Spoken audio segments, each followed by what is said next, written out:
caros amigos. Meu nome é Eduardo Saig, eu sou sócio-diretor da Eret Scott Brasil, uma consultoria de recrutamento e seleção especializada em executivos de recursos humanos. Esse é um cafezinho das 10, aquele programa onde a gente troca uma ideia muito rápida sobre o que está acontecendo no mundo, principalmente sobre os assuntos ligados a recursos humanos.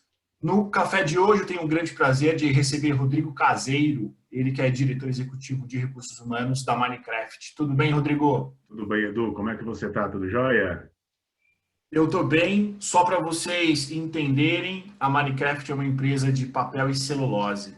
Rodrigo, como é que foram as coisas por lá? Como é que você está? São Paulo está passando por uma onda de calor incrível. Isso. Conta um pouquinho de você e aí a gente já começa as nossas perguntas. Maravilha. Bom, Edu, quero te agradecer, antes de mais nada, pela oportunidade. Feliz demais de estar aqui participando do Café das 10 e te parabenizar pela iniciativa, né? Eu tenho acompanhado os outros programas. A gente tem percebido que o RH ele tem realmente agora sido muito demandado, né? Ele ganhou uma importância muito grande nas companhias, né? Eu acredito, vejo muito que o RH ele mudou o patamar, né? Ele tem sido muito mais provocado, e iniciativas como essa são fundamentais, são muito importantes, né? Porque não só como fonte de conhecimento, como também para que a gente possa fazer benchmarking, entender como as empresas estão atuando, né? Nessa loucura toda aí que a gente está vivendo nos últimos 6 meses, né? Bom, como você disse, eu sou diretor de RH da Minecraft. A Minecraft é uma empresa que atua no setor de papel e celulose, né? Mais especificamente na produção de papéis para fins sanitários, papéis higiênico, toalha, guardanapo, papéis para fins hospitalares, né? Uma empresa que está localizada ali na zona leste de São Paulo, em Itaquera, e que há 6 meses se deparou, né, com essa crise, uma indústria que foi classificada ali como atividade essencial. Então nós não paramos as nossas atividades, nós não fomos para home office, né, ao menos não como a gente conhece o home office, né, o trabalho realmente feito 100% em casa. A gente criou algumas formas mais flexíveis de trabalho, principalmente para os setores administrativos da empresa, mas a fábrica não parou, os turnos não pararam, 24 horas, 24/7, e a gente hoje, né, vendo tudo que aconteceu e estando hoje numa situação mais confortável, vamos dizer assim, né, baixou um pouquinho da poeira, a gente olha para trás e viu tanto que a gente sofreu junto, mas graças a Deus estamos saindo dessa mais firmes e mais preparados do que entramos, né? Muito bom, Rodrigo. Qual foi o impacto do Covid no dia a dia da indústria, né? Da Sim, onde você trabalha? Teve alguma mudança significativa em termos de fluxo de processos? sim. Ou basicamente foi todo mundo num estado de alerta constante, mas em termos de dia a dia não mudou? Como foi esses 6, 7 meses até hoje? Cara, mudou completamente, né? Os processos mudaram, a relação da empresa com as pessoas e vice-versa, as pessoas e a empresa. A gente já vivia, na verdade, no mundo VUCA, né? Que um mundo volátil, incerto, ambíguo, enfim, já era uma dificuldade muito grande, né? Complexo, então já era uma dificuldade muito grande de você entender o mundo antes mesmo da pandemia, né? A partir do dia 16 de março, né? Eu adotei esse dia como dia D, que foi o dia que realmente a gente começou a perceber que estava todo mundo fechando, que os escritórios estavam sendo desocupados, que o governo começou a tratar do assunto com seriedade, né? Nós começamos a perceber que, no início, uma ansiedade muito grande, né? Porque nós aprendemos juntos, né? Como ninguém havia passado, né? Pelo menos não a nossa geração, havia enfrentado um desafio tão grande como a pandemia. Nós aprendemos juntos, né? A empresa, os seus colaboradores, a sociedade como um todo, enfim.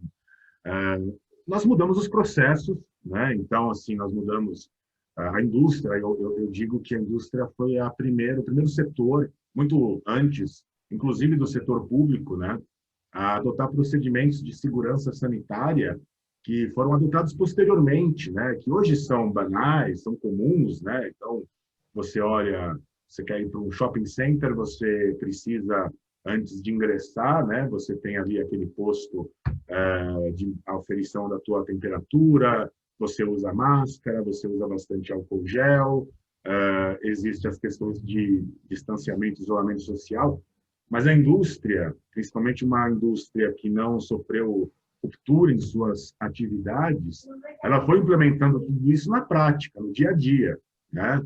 O álcool gel, ele veio porque eu me lembro que em 2009 nós tivemos aquela pandemia do H1N1, e a gente falou, bom, se utilizamos lá, vamos utilizar aqui agora também. E fizemos. Temperatura, a aferição de temperatura na porta de entrada da fábrica, ela foi assim, pô, acho que é uma boa, porque um dos principais sintomas do coronavírus é febre. Então, pô, acho que é legal a gente identificar isso antes que a pessoa ingresse para o trabalho, né? E não é aquela coisa que você chega na empresa, você chama o teu time, senta, pessoal, vamos traçar aqui um plano de ação, escreve, pede aprovação, conversa com o departamento de compras, nada disso. Estava indo, me lembro muito bem que estava indo para a empresa, dirigindo, de repente eu pensei no termômetro, mudei meu caminho, fui para uma farmácia, falei, me dá termômetro aquele com o sensor que você consegue aferir a distância, paguei, levei para a empresa e meio-dia, isso era 6 da manhã, ao meio-dia estava implantado a mudança, né? E assim, o que eu vi que mudou muito, que afetou realmente, foi a questão da comunicação, né? A comunicação realmente é importantíssima. Eu, como RH de uma indústria, a gente, de uma certa forma, sempre se preocupou com a comunicação em épocas de dissídio coletivo, em épocas de negociação com o sindicato, onde você precisava realmente mostrar pro teu colaborador o que estava acontecendo, né? Aquela coisa de, olha, pessoal, estamos negociando para acalmar os ânimos, o clima. E, na verdade, agora não. A comunicação ela é fundamental porque, primeiro, que houve um estreitamento entre a direção da empresa, né? O conselho, o presidente e os colaboradores de fábrica. Então, como é que você consegue acalmar os ânimos, tirar a ansiedade, mostrar para os colaboradores o que a empresa está fazendo de melhor, né, dentro dos recursos que ela tem, para que você crie um ambiente seguro, um ambiente em que as pessoas elas continuem sendo produtivas, né, e tenham segurança de sair de casa, ir para a empresa e voltar para as casas, para as famílias, né, muitos com filhos pequenos, enfim, e que tenham esse engajamento e entender que a empresa ela também está mais humana do que nunca e que essa comunicação ela é de extrema importância e de muita responsabilidade. Muito bom, Rodrigo. E você viveu esse período do antes, durante, e o que você imagina que vai ser o depois, né? Qual vai ser o papel do Covid no pós-Covid? O que vai mudar no mercado industrial, na área industrial? O que o Covid trouxe para ficar, né? Como você imagina que vai ser o futuro em termos de política de processo? Quais serão as consequências do Covid para a indústria? A indústria, ela sempre foi caracterizada por ser um pouco mais lenta do que os outros setores da economia, né? Até pela complexidade de operações, de processos, né? Então são máquinas, a cadeia de abastecimento, enfim. E a indústria, ela tem dos últimos meses para cá buscado um pouco mais de uma cara de uma startup, vamos dizer assim. Claro, ainda dentro das suas grandiosidades de processos, né? Dos impactos de qualquer mudança que se faça, que é sempre muito grande, mas a indústria ela também precisa seguir o caminho da inovação tecnológica, ela precisa seguir o caminho da velocidade da tomada de decisões, né? Ela precisa entender o que está dando certo, como, por exemplo, o e-commerce, né? E-commerce é algo que ganhou uma importância enorme, né, no mundo, e a indústria ela precisa acompanhar, né? O que eu vejo de mais valioso, né, daquilo que era um cenário pré-pandêmico e o pós-pandêmico, e hoje acredito eu que, se, claro, nós não tivermos nenhuma nova onda de contaminação, é um cenário que vai se perpetuar, um cenário que veio para ficar. Principalmente a humanização das relações, né?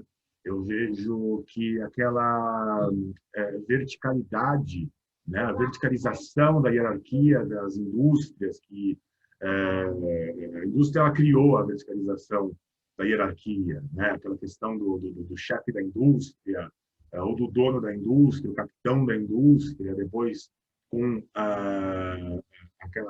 todos aqueles degraus, né? Até você chegar no chão de fábrica, né?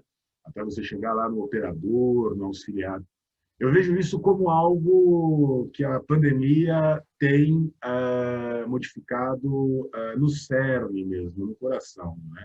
Eu acredito muito mais numa forma de gestão horizontal, né? Onde vai existir muito mais autonomia, né? Onde vai existir muito mais, muito menos distância entre os líderes e as equipes, né?